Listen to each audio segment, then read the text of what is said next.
మీరట్లో జరిగిన ఒక భయంకరమైన హత్య, ప్రేమ, ద్రోహం మరియు మూఢనమ్మకాల నిజమైన కథ. ఉత్తరప్రదేశ్లోని మీరట్లో 2025లో జరిగిన ఒక హత్య దేశవ్యాప్తంగా సంచలనం సృష్టించింది. ఇది ప్రేమ, నమ్మకద్రోహం మరియు మూఢనమ్మకాల ప్రమాదకరమైన వలలో చిక్కుకున్న కొందరి కథ. ఇది ఒక అమాయకుడి ప్రాణాన్ని బలిగొంది. ఈ కేసులో ప్రియురాలు తన ప్రియుడితో కలిసి తన భర్తను హత్య చేసింది. ఆపై అతని మృతదేహాన్ని 17 ముక్కలుగా చేసి ఒక డ్రమ్లో నింపి దానిలో సిమెంట్ వేసింది. కాని ఈ కథను మొదలు నుండి చూద్దాం. 2016లో మీరట్ నివాసి సౌరభ్ రాజ్పుత్ ముస్కాన్ రస్తోగిని కలుసుకున్నాడు. వారిద్దరి మధ్య ప్రేమ చిగురించింది మరియు కొన్ని సంవత్సరాల తరువాత వారు వివాహం చేసుకున్నారు. కాని ఈ వివాహం సౌరభ్ కుటుంబానికి నచ్చలేదు, ఎందుకంటే ముస్కాన్ వేరే కులానికి చెందినది. అయినప్పటికీ వారిద్దరూ తమ సంబంధాన్ని బలోపేతం చేసుకున్నారు. సౌరభ్ మర్చెంట్ నేవీలో పనిచేసేవాడు మరియు లండన్లో పోస్ట్ చేయబడ్డాడు. వివాహం జరిగిన కొద్దికాలానికే సౌరభ్ లండన్ వెళ్లాడు. ముస్కాన్ తన కుమార్తెతో మీరట్లో నివసించసాగింది. ఈ సమయంలో వారి జీవితంలో మూడవ వ్యక్తి సాహిల్ శుక్లా ప్రవేశించాడు. అతను ముస్కాన్కు ముందునుంచే తెలుసు. సౌరభ్ లండన్లో ఉండటం వల్ల ముస్కాన్ సాహిల్ పట్ల దగ్గరైంది. సాహిల్ ముస్కాన్ను ముందునుంచే ఇష్టపడేవాడు. ఇప్పుడు ఆమెతో కలిసి బహిరంగంగా సమయం గడపడం ప్రారంభించాడు. ముస్కాన్ తన భర్తతో సంతోషంగా లేనని మరియు సాహిల్ పట్ల నిజమైన ప్రేమ ఉందని అతనికి నమ్మకం కలిగించింది. సాహిల్ శుక్లా కూడా మూఢనమ్మకాలు ఉన్నవాడు మరియు ఆత్మలు, తంత్రమంత్రం వంటి వాటిని నమ్మేవాడు. ముస్కాన్ దీనిని అవకాశంగా తీసుకుని స్నాప్చాట్లో అతనికోసం ఒక నకిలీ ఖాతాను సృష్టించింది. దాని ద్వారా ఆమె సాహిల్ శుక్లా చనిపోయిన తల్లి పేరుతో చాట్ చేసేది. ఈ నకిలీ ఖాతా ద్వారా ఆమె సాహిల్ తన తల్లి ఆత్మ ముస్కాన్ను ఇష్టపడుతుందని మరియు వారు కలిసి ఉండాలని కోరుకుంటుందని నమ్మించడం ప్రారంభించింది. నెమ్మదిగా సాహిల్ పూర్తిగా ముస్కాన్ మాటలకు వలలో పడ్డాడు. ముస్కాన్ అతనికి నమ్మకం కలిగించింది, తన భర్త సౌరభ్ను అడ్డు తొలగిస్తే వారు ఇద్దరూ కలిసి జీవించవచ్చని. ఇప్పుడు సాహిల్ పూర్తిగా ముస్కాన్ ఆదేశాలను పాటించడం ప్రారంభించాడు. ముస్కాన్ మరియు సాహిల్ కలిసి సౌరభ్ను చంపడానికి కుట్ర పన్నారు. మార్చి 4, 2025న సౌరభ్ లండన్ నుండి తన భార్య మరియు కుమార్తెను కలవడానికి మీరట్కు వచ్చినప్పుడు ముస్కాన్ సౌరభ్ ఇష్టమైన కూర అయిన కోఫ్తాలో స్పృహ కోల్పోయే మందును కలిపి ఇచ్చింది.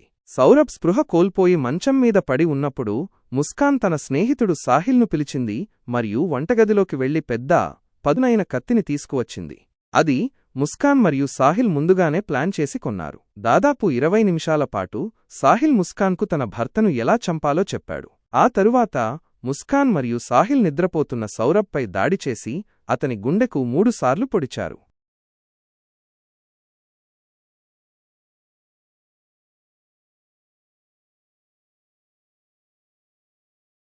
ఇంట్లో ఉన్న కూలర్ను కూడా ఆన్ చేశారు.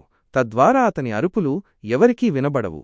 వారు సౌరభ్ను చంపిన తరువాత అతని శరీరాన్ని బాత్రూంలోకి తీసుకువెళ్లారు మరియు అతని శరీరాన్ని 17 ముక్కలుగా విభజించారు.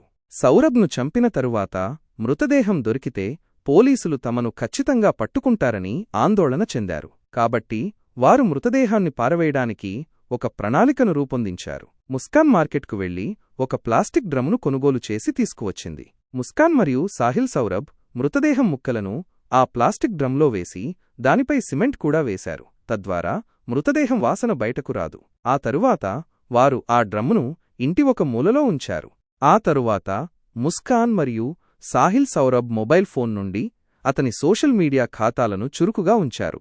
వారు సౌరభ్ ఖాతా నుండి హిమాచల్ ప్రదేశ్లోని సిమ్లా చిత్రాలు మరియు కథనాలను పోస్ట్ చేశారు. తద్వారా అతను విహారయాత్రకు వెళ్లాడని ప్రజలు భావించారు. సౌరభ్ సజీవంగా ఉన్నాడని మరియు బయట ప్రయాణిస్తున్నాడని అతని కుటుంబం మరియు స్నేహితులను నమ్మించడానికి ప్రయత్నించారు. ఈ సమయంలో ముస్కాన్ మరియు సాహిల్ కూడా సిమ్లాకు వెళ్లారు. తద్వారా ఎవరైనా లొకేషన్ను ట్రాక్ చేస్తే ఎవరికీ అనుమానం రాదు. కాని ఏ నేరస్థుడిలాగే వారు కూడా ఎక్కువ కాలం తప్పించుకోలేకపోయారు. సౌరభ్ కుటుంబం అతనిని సంప్రదించడానికి ప్రయత్నించినప్పుడు మరియు ఎటువంటి సమాధానం లభించినప్పుడు వారికి అనుమానం వచ్చింది. కుటుంబం మీరట్ పోలీసులకు కనిపించకుండా పోయినట్లు ఫిర్యాదు చేసింది. ఈలోగా ముస్కాన్ తన తల్లిదండ్రులకు సౌరభ్ హత్య చేయబడి ఉండవచ్చని మరియు అతని కుటుంబ సభ్యులే అతనిని హత్య చేశారని చెప్పింది. కాని ముస్కాన్ తండ్రి, కాదు బిడ్డా, ఎవరి కుటుంబ సభ్యులు ఎంత కోపంగా ఉన్నా తమ కొడుకు కోసం అలాంటి చర్య తీసుకోలేరు. బిడ్డా, నాకు నిజం చెప్పు, సౌరభ్ ఎక్కడ ఉన్నాడు? నాకు నిజం చెప్పు, నేను ఎవరికీ ఏమీ చెప్పను అని అన్నాడు. అప్పుడు ముస్కాన్ తన తండ్రికి తాను మరియు సాహిల్ కలిసి సౌరభ్ను చంపినట్లు చెప్పింది. ఇది వినగానే ముస్కాన్ తండ్రి పోలీసులకు మొత్తం విషయాన్ని తెలియజేశాడు. పోలీసులు వెంటనే ముస్కాన్ మరియు సాహిల్లను అరెస్టు చేశారు మరియు సౌరభ్ మృతదేహపు ముక్కలు ఉన్న ప్లాస్టిక్ డ్రమ్ను కూడా స్వాధీనం చేసుకున్నారు. ఆ ప్లాస్టిక్ డ్రమ్మును కోసి సౌరభ్ శరీరపు ముక్కలను వెలికితీశారు. ఈ భయంకరమైన హత్య మిస్టరీ హంతకుల అరెస్టుతో ముగిసింది. పోలీసులు ముస్కాన్ మరియు సాహిల్లను అరెస్టు చేశారు. వారిద్దరిపై హత్య, కుట్ర మరియు మృతదేహాన్ని దాచిపెట్టిన తీవ్రమైన ఆరోపణలు మోపబడ్డాయి.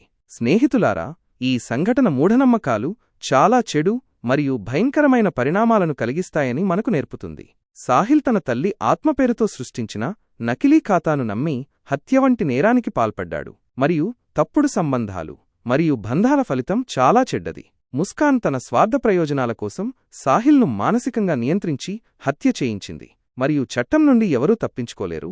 నేరం ఎంత తెలివిగా చేసినా పోలీసులు దర్యాప్తు మరియు ఆధారాల ఆధారంగా నేరస్తులను పట్టుకుంటారు. కాబట్టి సంబంధాలను ఆలోచించి నిర్మించుకోండి మరియు జీవిత భాగస్వామిని ఎంచుకునే ముందు ఎదుటి వ్యక్తి మానసికంగా ఎలాంటి వ్యక్తి అని తెలుసుకోవడానికి ప్రయత్నించండి. భాగస్వామిని ఎంచుకునేటప్పుడు అందంపై కాకుండా గుణాలపై దృష్టి పెట్టండి.